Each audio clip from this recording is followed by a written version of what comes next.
UPI, Google पे, Bhim app और net banking समेत अन्य डिजिटल माध्यमों से रुपए के लेन देन में फ्रॉड होना अब आम बात हो गई है। डिजिटल ठगी की बढ़ती संख्या को देखते हुए केंद्रीय बैंक आरबीआई ने फ्रॉड पीड़ितों के लिए राहत की घोषणा की है। उन्हें आरबीआई की तरफ से 25,000 रुपये तक का मुआवजा मिलेगा। यह पहली बार होगा जब बैंक साइबर ठगी के पीड़ितों को मुआवजा देगा। ये मुआवजा किन शर्तों पर मिलेगा और उपभोक्ताओं के पैसे की सुरक्षा के लिए आरबीआई ने क्या नई घोषणाएं की हैं, जानते हैं विस्तार से। मौद्रिक नीति की समीक्षा के लिए आरबीआई की हर 2 महीने में एक बार बैठक होती है। आरबीआई गवर्नर संजय मल्होत्रा के नेतृत्व में हाल ही में हुई इस बैठक में मुआवजा देने का प्रस्ताव रखा गया। 3 दिन चली इस बैठक के बाद आरबीआई गवर्नर ने 5.25% की रेपो रेट में तो कोई बदलाव नहीं किया, लेकिन बैंक ग्राहकों के पैसों की सिक्योरिटी के लिए कई अहम फैसले लिए। आरबीआई गवर्नर ने 3 दिशा निर्देश जारी करने का प्रस्ताव रखा।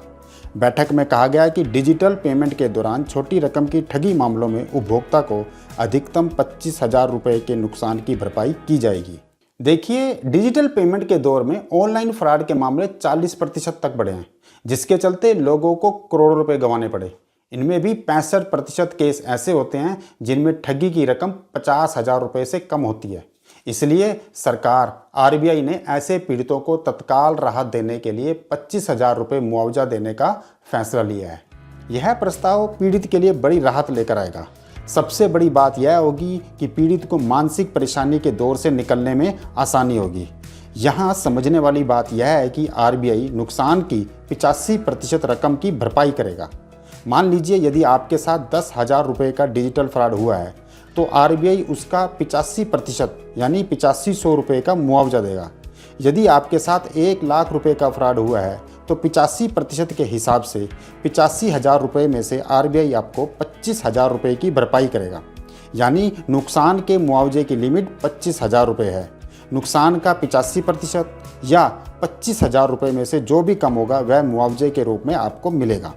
मुआवजा आपको तब भी मिलेगा जब फ्रॉड मामले में चाहे आपकी गलती भी क्यों ना हो। यदि आपने खुद ओटीपी शेयर कर दिया है तो भी आप मुआवजे के हकदार होंगे। मौद्रिक नीति की समीक्षा बैठक में आरबीआई ने ग्राहकों के हितों में और भी फैसले लिए हैं।